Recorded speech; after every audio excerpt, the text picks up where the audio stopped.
Welcome back. I'm Gary Parr. I'm Beth Ellicott. You're listening to the midweek version of the Fiber Talk podcast for needlework artists. Had a week off. It was kind of nice. Yeah, sorry about that. Didn't even do had planned to do the audio podcast, but the day that my sister and I were going to ride was Wednesday. And as we got closer, Wednesday was going to be the one day of the week where it was going to pour rain and thunder all day long. Not good bike ride weather. No. So my sister changed her flight and flew in on Sunday, and then we left Monday and came back Tuesday, and glad we did, because Wednesday it just rain all day long. So we would have had our entire ride ruined. So we did the right thing, but as a result, I was on my bike and there was no recording to be done. So, sorry. It happens. Life happens. It does. So we had a week off. Oh, well, we'll live. Let's see. Tonight we will do the Stitch and Chat thing. If you want to be a guest on the Wednesday night show, let me know. Happy to have you. Sunday, Kim Young joins us, and we get to talk about the first 5 years of Sassy Jack Stitchery. That was a fun conversation. Sure was. Yep. Because like we said, going 5 years for any small business is huge, but surviving this past 5 years is monumental. And it was, some of it I think was like drinking through a fire hose for him. Right. Just was so busy he didn't have time to stop and think. But yep. Wow. Yep. Well, Kim's always fun, and we had a great conversation. That was terrific. So that's Sunday, and get a little insight as to what the future is for Sassy Jack Stitchery. Yep. Yeah. Yep. Oh, was really sad to see that. Well, all right. Here, Fire Poppies is. I think everybody knows by now. Fire Poppies is shutting down, and she sent an email, and I think you forwarded to me. I'm not sure. Somebody did, and right. So we read about how she's going to close the shop, and she has this plan all laid out for closing the shop. And you go, oh, bummer, I thought she was having success. And then you read the real reason why, and you go, now I'm jealous. Right. Retiring. Right. Yeah. Seizing an opportunity to, neither one of them have to work. Her husband or Susan, neither one has to work, and they can retire and travel around and do things. So, yeah, so then I went from sad to jealous. Yep. And then I think it's amazing, because then she's, going to have a sale and, buy the stuff, and then people can come in the store, and I'm sure she had a projection in her head of, a month from now I'll have a few things in the store, and it wasn't even 48 hours, was it? And she was cleaned out. Right. She was pretty much, the fabric was gone. I think she has some threads and charts and stuff, but yeah, things were just gone. Yeah. Which is good that people were willing to help her empty her stock. But wow, that was surprising. I was surprised by how quickly it happened. Yeah, because she just got cleaned out in a hurry. So now it looks like whatever events she has planned, she's going to do those, but she doesn't even have to run a shop. But her last post was that she had threads left, and she was going to see if a nearby shop wanted to buy them off of her just to be done with it. So, so that hassle went away, and now she can retire early, earlier. Wow. Yep. So good for them. A great shop, and a short spell there, not too many years, but great and popular shop, and. But the cool thing is the shop's going away, and it's not because they, went bankrupt or something. Right. They're just moving on. They're able to seize an opportunity, and that's great. Yep. That's great. Yep. So good for them. Good for them. Yes. I'm still jealous. Someday, Gary. Yeah, someday. Yeah. Okay, the Stitch St. Luce Women's Cooperative thread contribution. Oh my word! I saw your photo on both Facebook and Instagram. I was like, "Oh my! Look at all those threads." Well, let me tell you a little something about that. Yeah, that's a pile. Okay, and then I got a box in Monday. I got a box in Monday that was like when I popped the tape open, the threads just kind of jumped out. Okay. Oh, okay. And a couple of other packages. And then I was looking for something else in the closet. And to get things off the table for the last live show that we did, I had put 4 boxes of thread in the closet and I forgot about them. And so I got those out. So now the picture that I posted on Instagram is not representative of the pile anymore. Oh, wow. It's it's nuts. And there's there's 3 or 4 more shipments coming from people.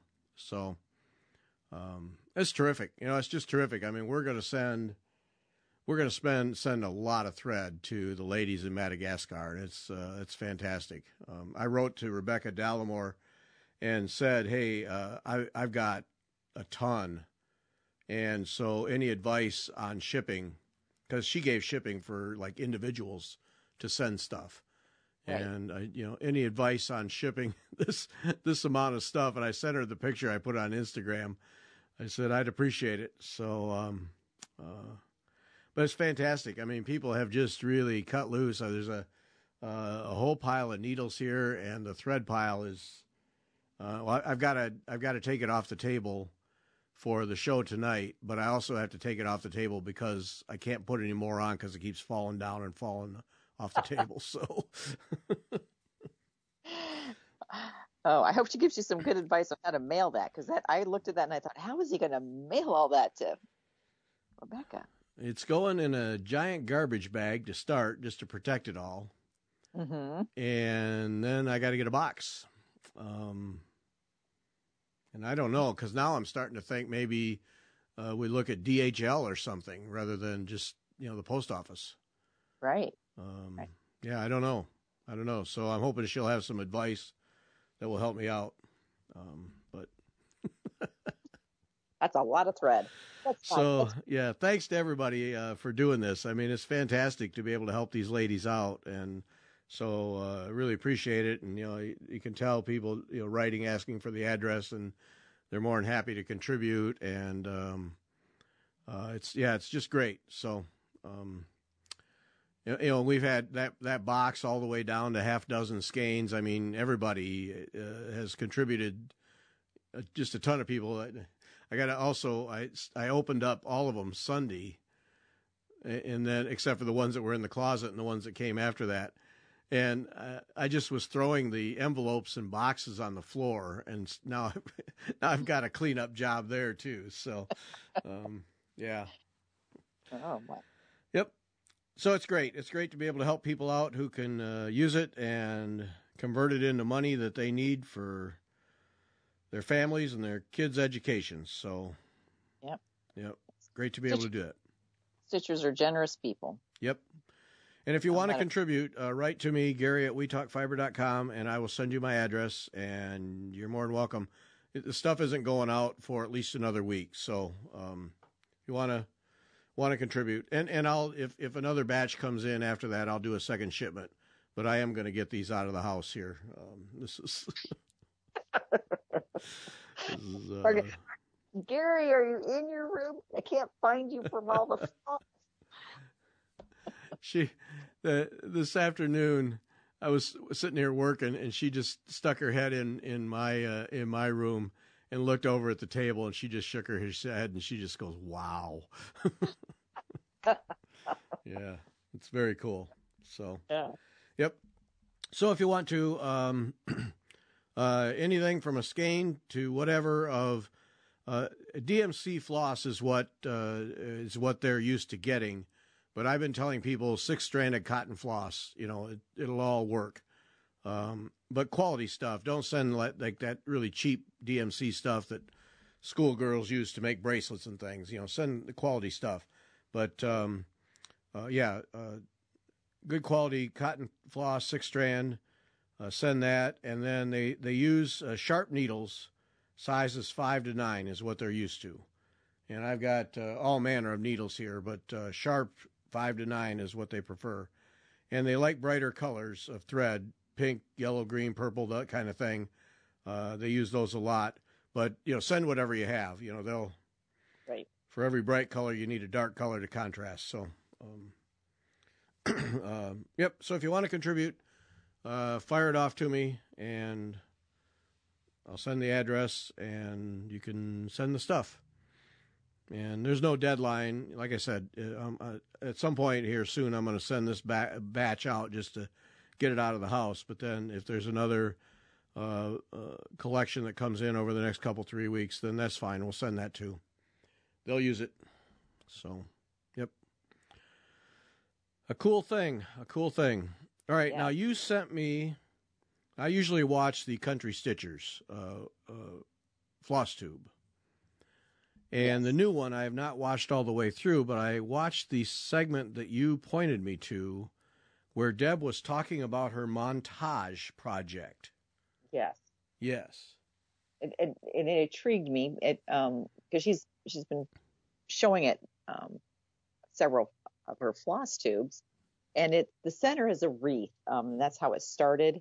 And then she's been adding little bits from various charts that she has. She says, yeah, I have all these charts, and, you want to stitch them, but, am I ever going to? And so she's just been adding them to around the piece and kind of making it her own. And when she mentioned it before, I was like, oh, that's nice. It's kind of like Gary's Bristol band sampler project, where he's just pulling what he likes and putting it in.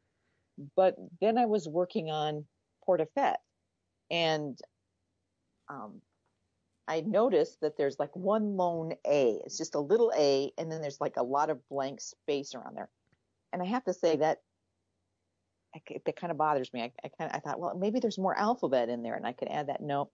So I was thinking maybe what I need to do is what Deb is doing, is find something in my stash, a chart that I could put in here and add it to that lovely. And then there's more blank space on the right-hand side of the chart where it's huge. There's like huge, and I don't think this piece is so crowded. I don't think it needs the negative space. Yeah. And it doesn't even need to be balanced, because the whole piece, in my mind, isn't balanced anyway. I mean, that's what kind of the charm of the whole piece. So I'm thinking I'm just going to have to copy Deb and find a couple little things to add into that blank space. Right. I think it's a great idea. Yep. Yeah. And I love the whole idea. She says she has it just kind of, that piece is just set up. And when she has time, she goes and sits and works on it. And people have asked her, when is it going to be done? And she's like, well, when it's full, when it's done. Right. Right. I think it's a great idea, and I think it goes along with your band sampler. But for people maybe think, well, the band sampler, you got to do rows of things. This is maybe more picking motifs out, which I also like, because there's a lot of little samplers that have really cute little, like the baskets, or they have little flowers or whatever, and you might want to add those to something. And I just think it's a great idea. Yeah. So we're going to steal it. I'm going to steal it. Okay. I'm sure she won't mind. Yeah. But, that's a thing with samplers. A lot of samplers, there's one or two motifs in it that really attract you.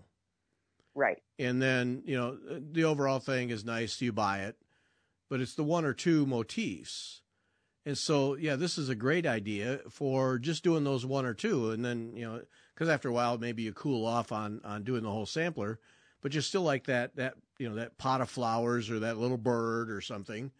And, right. This is an excellent way to take advantage of that chart you bought and create your own thing. And that's the other cool thing is you're creating your own. This is your own piece.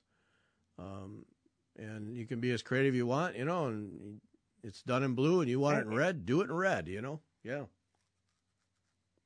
Right. And it enables you to use some of those, we all collect the chart, and it's like, am I ever going to stitch this whole thing? Well, maybe not. I'm just too slow of a stitcher to ever get all the charts that I've got done. But if I could use parts of it in something else that, and enjoy them, that's great. Yeah. I think that's fun. Yep. So go Deb. She's creative anyway. That time she was on the Wednesday night show, she was a lot of fun. But this is when I was watching her little segment, my first thought was, this is a great way for anyone who's thought, hey, I'd like to venture out beyond just simply stitching someone's chart and try and do something of my own. This is a great way to kind of put your toe in the water and lay out a bunch of charts and say, all right, I'm going to do this motif and I'm going to do it over here, and just kind of plan it out and put your own sampler together. So, Yep. And then we all, the threads, pick a grouping of threads that work, maybe even from someone else's chart or sampler, and just look because I think that's the thing that scares people the most is, at least when I talk to people about choosing something or changing something, they're like, oh, I can't change colors, it just scares them. And like, so choose someone else's palette, something that you already know that you like, and then just start using it, use it go from there. It kind of gives you parameters, I guess, than just kind of just a blank slate. Yeah. Something to base things on. Yep. Right. Yep. Great idea. And yeah, it sounded like she just has it sitting out, and I got a half hour. I'm going to sit down and work on this a little bit. So, Yep. And that's a great idea because, when it's big like that, if you just work on it just a little at a time, eventually you'll get it done. Yeah. Eventually. Yeah. With enough time. Well, now the segment I watched, she didn't show it, but so how big is this thing? It's pretty big. Is it? I think it's pretty big. I don't know the exact measurements, but it's not as small. It's not as small like your band sampler. It's like big, like Portishead. Oh, okay. One big chunk of linen then. All right. Right. And I think that's why because it, like I said, it started off with a center sampler wreath, and then there was lots of blank linen, and she was like, okay, what am I going to do with all this blank linen? I don't want to just frame it with just this. And so that's when I think she started her idea of adding all those little motifs to it. Very cool. Yay for her. Yep. Absolutely. And that's the other thing. It doesn't have to be a giant one, Get a 10 by 10 piece and make your own thing. It'll work. Right. Just, and like, even if you just choose there's all those little berry baskets or flower baskets, those would be fun to, kind of rearrange them and make your own little sampler that way. Right. Yep. Play around. Yep. Mm-hmm. We all have pieces of linen. Play around. Yep. It just occurred to me, Gary Kaufman, who makes the Adjust-A-Frames. Yes. I got to write to him. Kim Young at Sassy Jacks wanted to order a bunch from him, and here a week or so ago, and she sent the email and the order, and what came back was, due to his health, he's no longer making the Adjust-A-Frames. Oh. Yeah, I forgot to tell you about that. Yeah. That's terrible. Yeah, that's really sad. I mean, sad that he has health issues, but Yes. So that option is no more. I got to write to him or send him a card or something. But yeah, it's too bad. So if you have them, cherish. Cherish. That's right. Yep. because I'm going to come to your house and steal them. No. Oh, yep. no. So that's too bad. Yeah, that's a great product. And he was pretty fast. He had a great turnaround time. Yep. And, he must have enjoyed doing it. I know probably it was just like a side hobby for him, but, he did a great job. Yep. Yep. And a terrific guy. So yeah, really sorry. I mean, I hope it's a health thing that can be fixed, and, in a short time he's feeling better, but anyway, he's not able to make them. So it's too bad. Yeah. But I do hope he gets better. We all do, I think. Yes. Yep. Yes. So, yep, sad thing there. And, this is announcements after the announcements, because I forgot to mention that. And then also, when it comes to the threads for the ladies of Madagascar, Pat from Weaverville, North Carolina. Pat, I need to know your last name or your email or something, because there's 2 or 3 Pats involved in this thing, and your last name wasn't on anything. And I know we've corresponded, but there's just so many of them. So write to me so I can write back and say thank you. And she sent some charts to give away, and so I need to know which Pat it is, other than Pat from Weaverville, North Carolina. So, yeah. Yes. Information, right? There's so many, there's so many that, yeah. Right. After a while. So anyway, there we go. So that is the end of the announcements. You were just feeding all kinds of thinking stuff here this week to the cause here. My goal, make you think. I was intrigued by the Mary Corbett part, which leads into the other part, the Julie Fay Fan Balzer part.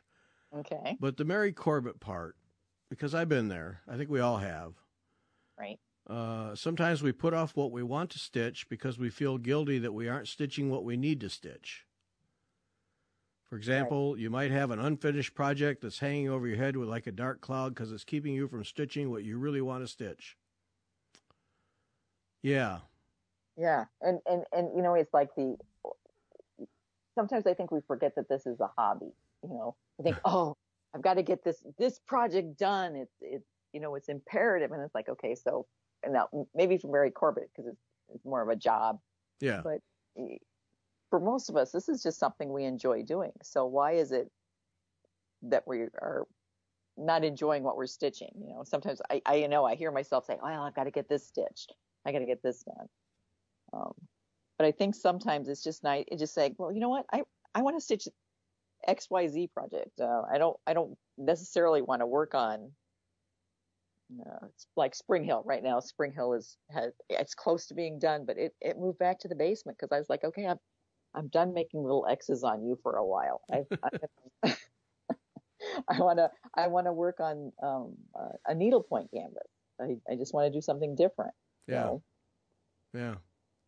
Well, see, and that's where I was all those years that my son was growing up, and I had that Christmas stocking that wasn't getting finished. And the trouble with that was, number one, I wanted it, every Christmas rolled around, the pressure was on to get it done. But then exactly this happened. If I were to take out any other needlework, the entire family was looking at me like, what are you working on that for? Get Kevin's stocking done. Right. And so then, a lot of times just nothing gets done. You just, all right. And that one, when I finally just decided how ridiculous it was and just got it done, but then I swore after that I would never do another piece that had any kind of a deadline or obligation to it, just because of what it does in your head. That's not worth it. Right. And I think some people are very much motivated by those deadlines and goals, and it makes them feel accomplished. But I don't, after a while, I don't like having them, because then I'm like, well, I'm not enjoying the process. I'm not enjoying stitching on this piece. And it's no longer any fun. No, sometimes you have to slog through, like on my More Than a Rose, the background was just seemed like it took forever, and it was difficult because it was a wire metallic, so it was a little bit more difficult to stitch. Had a lot of compensation I had to do. So I kind of, but I knew I needed to get it done and it was going to look beautiful when it was done. So I kind of gave myself the little 30-minute, work on this 30 minutes, and then you can work on anything else you want. It's 30 minutes. And that helped me get through that. But now I'm so glad I got through that because I'm working on all the fun bits. Yeah. Detach buttonhole. I did bullion knots. I think there's 2 new stitches that I've got to learn, and I'm enjoying that. That's just, and learning to use a new material, which makes it more fun. So sometimes you have to slog through those parts that maybe aren't as fun, but there's ways to get around them. But just if you just hate a project, then it's time to let it go. I talked to a friend today, and we went out to lunch, and she said, I was looking at this one project and it was a workshop. She goes, I decided I was never going to finish it. And so I think she took it off the stretcher bars and threw it away. Yep. She said I couldn't figure it out. So it was no longer worth her energy and her time. And she's like, I'm just done. So, and I think it just, when you do something like that, it kind of clears that headspace too. Right. Oh, I should finish that. Oh, I ought to. So, well, and that's when you sign up for workshops or attend a seminar or something, that puts a kind of deadline on it too. Right. Because you spend a chunk of money and you feel an obligation to finish it. And and a lot of people do, and then they're showing it off and yours isn't done. And there's peer pressure to get it done. And, right. That whole thing goes with it too. Yeah, it's right. And I think most of the time we generally buy things that we really want to stitch or to learn a technique, but I think sometimes we put too much pressure on ourselves to keep up with everybody else or to rush through it, and just enjoy the process. But I think taking time to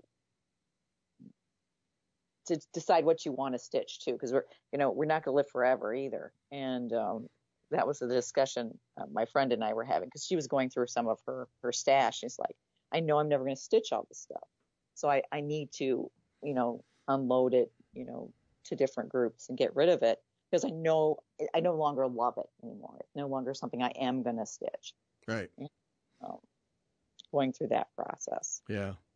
Well, and I've been having those thoughts lately too, and it comes from my Mark Maron, who his podcast, and he's a comedian, but he has a joke line in one of his shows where I think I've mentioned this before. I don't know how much time I have left. Well, none of us do, but as you get older, it becomes more of a reality, and right. And that it. And of course, he makes a joke about it because do you want to go fishing? Yeah, I don't know how much time I have left, so no, I don't. No, I don't want to. Where if he was younger, yeah, I'll go along just to play along, But as you get older, I don't know how much time I have left, so I don't want to do that anymore. And it's funny, but it's kind of stuck with me since I first heard it, and as I go through the days anymore, I have to say, I start to evaluate things like that. And, same thing with stitching. Yeah, no, I don't know how much time I have left, and I'm not really fired up about that one, so I'm not going to do it. Yep. Right. It's just I'm done with it. I'm moving on. And I think that's the thing with, that I've learned with more than a rose piece, is that I'm now really enjoying the stitches on it. You have to do a lot of pen stitch or whatever to get to this point. But now it makes me think, okay, I think I really need to be looking at lacing up that casket, because that was the reason I took this class. Was I was nervous about starting the casket. And I know Tricia knew it. kind of chided me, chided those of us who have bought that and just letting it sit in our stash. That it's time. Just start it. Just get working on it. There's only so much time, and enjoy the process. Right. So. Yeah, and that's another one. That's a monumental project, but also one where there's so many facets to it that you can enjoy it for a long time. Right. And I've been following someone, and I can't think of her name, on Instagram, who's started the casket. And she said, "Oh, this isn't perfect, but I'm moving on. I'm keeping moving," and and I thought, you know what? That's encouraging to me, because sometimes I think perfection, mine's not going to be perfect. So should I even start it? It's like, that's stupid. Yeah. Of course, it's not going to be perfect the first time. This is all new to me. So just start it. Let's just work on it. You're not wasting the materials if you're using them. So. Right. Yeah. They're only being wasted if you never do anything with them. Yes. Right. Yeah. That's another thing to keep in mind, isn't it? You're only wasting your stash if you never use it. Right. Yeah. Right. So yeah, what use is it if you never do anything with it? Yep. Mm-hmm. Yeah. And that's just it with a project like a casket. How many caskets would you have to do to be able to sit back and say, "Yeah, I'm pretty good at this"? Right. And how many are you actually going to do in your life? One. So, right. Right. The way I chase the next shiny objects, especially. Right. But it's, to me, I've always been fascinating with them. I think that it's this. I've got to get over the fear factor of just getting it laced up, transferring the design, lacing it up, and just starting and just working through. Yep. You don't know how much time you have left. Oh, I know. No one does. But yeah, I'd like to have that, at least something done on it before I pass. I'll never forget that night, that live show that night when you opened that. It was a box or boxes. Yeah. Holy smokes! All the stuff that's in there. Whoa. I know. And it's stuff that. What do you do with it? You look at it and like, I have no clue what you do with this stuff. Yeah. So just learning. I mean, just the whole learning experience of the whole piece. Right. Yep. Start at step one. Just yes. Make your way. Yep. Yeah. And I think that's it. I think it's just taking the first step. Yeah. And that's the thing with something like that. Even if you do an average job, to 95% of the people, it's jaw-dropping. Right. Because it's just such a cool thing, no matter what. Yeah. Yeah, and even like my More Than a Rose, I can see all the mistakes I've made on it. But you know what? I show it to people and they're like, "Wow, that is so cool," because it's so sparkly and it's got 3D on it, and I know that's what the casket's going to look like. Right. You know? Yep. You've had a lot of fun with that rose thing. I have. The stitches that I'm learning, I was afraid, I'm going to have a terrible time with these, I'm going to learn, I'm not going to ever be able to do it, and then I get started on it and I'm like, ooh, I really like this stitch. This is fun. And so, this even, the gilt silk twist. I wanted to ask you about that. You don't have any in your stash, do you? I think I do. Oh, gilt silk twist. No, I do not have any of that. No. Okay. It's like a thin wire. And it comes in different colors, and we're using it for making detached buttonhole. And so I wanted to practice with it before I put it on my piece, and I did just a little, kind of like an oval shape, and it is such a fun thread to play with. It makes the best detached buttonhole. And what made me think of you, though, is I was thinking of your painted canvas, and you've got those birds, they've got those funky hair dresses, Now you wouldn't want to do a whole lot of this because it would take you a long time, but it seems like that wire, if you could find the right color and the right spot, might work on that canvas somewhere. That's interesting because a lot of the lines have a gold paint on them. Mm-hmm. And I was trying to decide, I was just going to put some gold thread there. Right. But this might be a better option. Right. And it's very thin. It might be too thin for those lines, but it's because it's super thin. Mm-hmm. I don't know if it, you could probably couch it, but then I think you're going to lose the sparkle. Trish Wynn describes it on her website as, it's like you have a little glitter in your thread. Okay. And that's what it looks like when you stitch with it, like the detached buttonhole. So it is it's a wiry thread. I might have to get some now. Just to play with. Yep. Right. And that's the thing. I if I hadn't taken this class and, bought this thread, I would have never played with that thread. Yeah. And it's just a fun. And I'm thinking it would be fun to add on my painted canvas for the Bearded Dragon's ruff. Oh. It does hold up, kind of like wire, but it's really nice to stitch with. Mm-hmm. Oh, that would look very cool on that. Yeah. And that's what I'm thinking. I'm thinking, well, I wonder if not even do it really tight, but maybe make it a little bit more lacy and not just like a totally filled in. I think it'll give it an interesting texture. Yeah.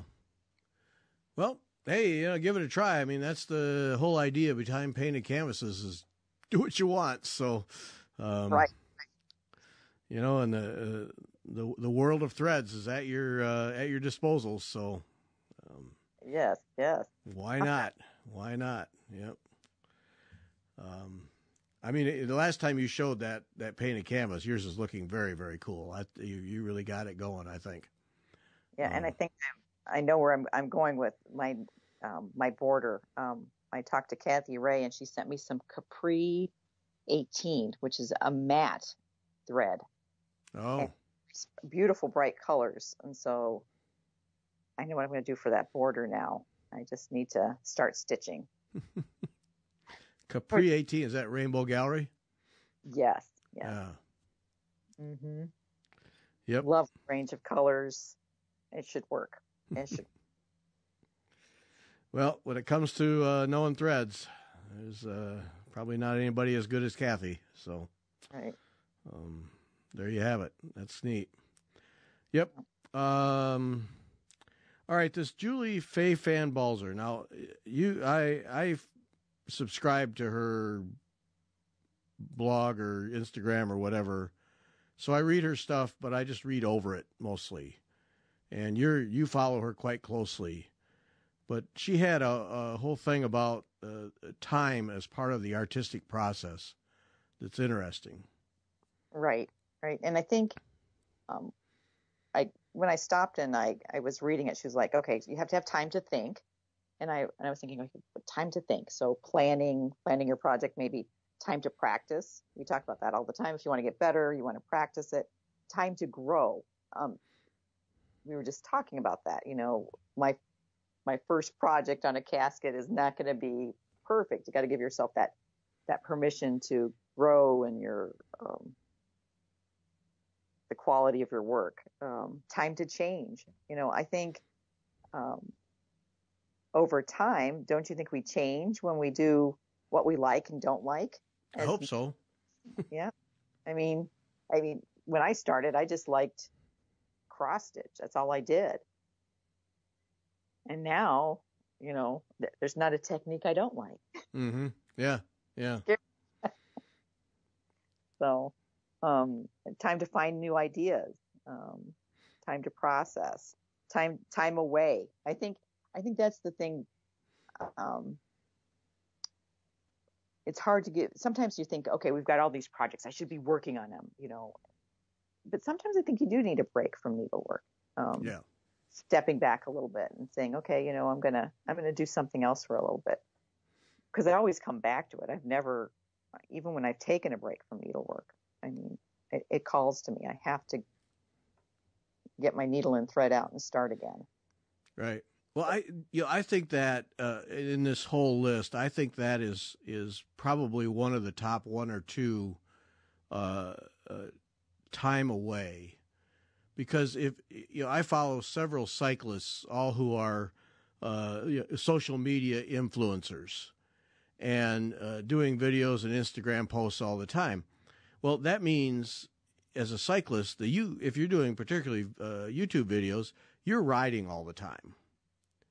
You have to, and I mean, I know firsthand, there are days when I don't want to. My body doesn't want to. My mind doesn't want to. I'm not getting on that bike. And I love riding my bike. And just about every single one of them over the years has admitted that they were to a point where they just needed to take 2 or 3 weeks off of a bike. It just had to stop. And I'm sure that that's the same for people who paint or draw or anything. You need to get away from it. And like for instance, to me, you're a classic example of that. Spring is here. You've got a massive garden. Right. And so now your stitching will probably drop off because you'll be out working in the garden, but you enjoy that. And that's a good thing because that gives your mind something else to work on. And I'm sure refreshes you when it comes to stitching. Right. And I think even time away, I have a friend who's traveling in Israel right now, and so she's not doing her normal arty process. She's just too busy, Yeah. She's traveling.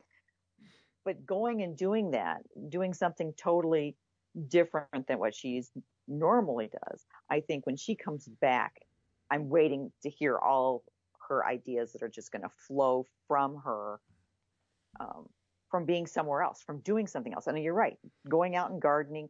Even when in the wintertime, I don't tend to exercise outside.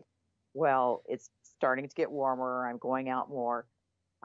There's the bald eagles there's a few still around. There's pelicans. We have a huge flock of pelicans that are north of us that are so cool. There's sandhill cranes that are flying through right now. Yep. So just being outside and seeing that, it kind of gets my mind thinking about different things. And that's why one of the reasons I was thinking of your painted canvas, because you have those funky birds with their can't see my hands moving, but I'm doing the hair thing. Yeah. And I thought, Gary needs to work on those so I can see what kind of wild ideas he's going to put for those birds. Yeah. But see, that's the thing is it gives your mind something to work on. And then when you come back to your needlework, then there's a freshness to it. Right. Which goes with the time, fresh eyes, time to have fresh eyes, and I think it is hard to give yourself time. We're so busy. Our world is so. It's like we're moving, trying to move faster on a treadmill, and we're not getting anywhere. Right. And to just give yourself time to say, let's just enjoy it. Let's just enjoy the process. Let's just stop and take a little break and enjoy what's around us. Yep. See, what pops into my head again. I don't know how much time I have left, and I'm just gonna do for me. At some point, just do for me, and carve out some time. And sorry, folks, I'm out. This is me. And but I think we all need to do it, but I think I can speak on behalf of women. If your typical woman raising kids, running a house, many of them working at the same time, you never have time for you. It's always for somebody else, and at some point, just shut the door. That's it. I'm taking a couple hours. And I remember when I had small. I'm done speaking for women, by the way. That was it right there. Was it? Okay, good. I remember when I had small kids and I was homeschooling, and I was like, you get 15 minutes to yourself. But you have to remind yourself it is just a season in your life. Yeah. Even now, I with the kids really pretty much gone. Yeah, I've got a garden, but I can stop. I can say, oh, you know what? I'm going to take 15, 20 minutes in the middle of the day, and besides what I'm going to do in the evening. It's kind of nice to have that time. But again, I'm in a different season in my life than I was, 25 years ago when I had little ones running around and chasing them down. Yeah. Yeah. Just a different season. And now I have more time. I have more time to enjoy my stitching or gardening or reading a book, whatever I want to do. Yep. Yep. Exactly. Yeah. And so you need to, there's probably a difficult adjustment. I've not reached that point, but a difficult adjustment away from that, particularly homeschooling, raising kids, cooking, canning, right. Gardening, and all that. To break away from that has got to be a challenge. Right. Yeah, because you're so used to it. You're like, oh, I really don't have anything else to do, so I can sit and stitch. I have that time. I have that luxury. Yeah. Wow. You have to get over the guilt first, right? Right. Absolutely. Absolutely. There's you always feel like, oh, I should be working. I should be doing something. Like, you know what? It's okay. Right. Take the time. You've earned it. So, yeah. But yeah, Julie, Faye Fan Balzer, that's a nice little list. And the last one on the list, time to fail. Yeah, it's okay. Right. Yeah. Right. Nothing's going to come out perfect the first time. No. Well, at least not for me. Yep. Well, and I'm thinking, I've been thinking about the 17th century whitework sampler, and one of the gals ripped out a whole row because she didn't like it wasn't perfect, and I left mine in because I thought it's not going to get any better. But you know what?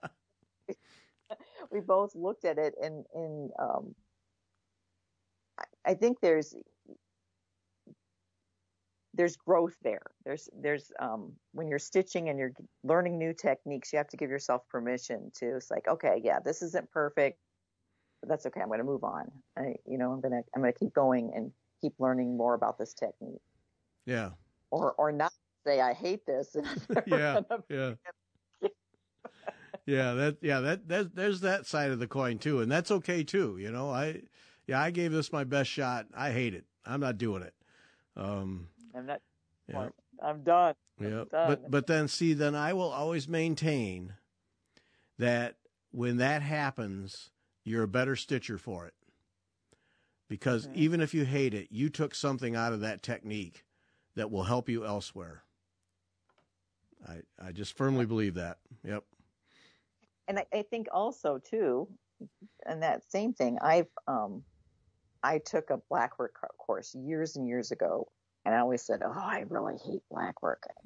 But then I re-picked it up. I had to pick it up for a sampler. And you know what? I didn't dislike it so much.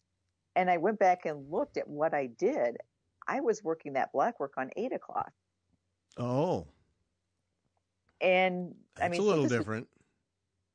This was almost 30 years ago, 25 years ago at least, 27, something like that. It was a long time. Yeah. So, and I worked the sampler on linen, and I was like, this isn't nearly so bad. Why did I say I didn't like that technique? Well, on that rose thing, I mean, you've always said you don't do gold work, but there you are. Here I am. I think I hate to burst your little bubble, but this is not real gold work though. I think when I think of gold work, this is your rationalization. This is how you're getting out of this. Okay, all right. Gold work, you got to cut the little wires up and you string. But you know what? I'm also wondering about that because I think the one piece I've done 2 pieces with gold work in them. One I didn't mind was the first one I did, and then the second one I had fits about, and I think that what I really didn't like about it was it was really an advanced course in thread painting. And my thread painting was terrible. I think it was the first time I really had done thread painting. And I didn't like the silk we were using. So I might have to revisit that. Mm-hmm. Mm-hmm. Mm-hmm. Yep. Mm-hmm. Okay. There we go. See? Mm-hmm. So it's really the thread painting you hate, not the gold work, is what we're learning here. Mm-hmm. Right. And I think I really just need, again, it's one of those techniques that I need more practice on. Yeah. Yeah. Thread painting, that one, the taking an advanced thread painting was a little foolish. Yes. But I learned a lot. Like you said, I learned a lot. I can look at that piece and say, okay, I see what I did wrong. I'll have to try it again sometime. Yep. See, you're a better stitcher for it. See, even if you hated it, you're better off. Yep. Absolutely. Mm-hmm. Yep. Absolutely. All right. On that little lesson, we're going to call it. All right. Join us tonight, 8 o'clock Eastern Time on the YouTube channel when the Stitch Hour returns. And Beth and I hope Jennifer. Wait, is she? She's traveling. Yeah, I was going to say she's traveling, yes. So me and you and a dog named Boo then, yeah. We got to get her mom. I got to write to her. We got to get her mom on a show. We just have to do that. I think so. Should be fun. Yeah. I got to write to Jennifer. Pressure her mom. Yes. Yes. We got to do it. All right. That's it. Thanks for listening. See you tonight.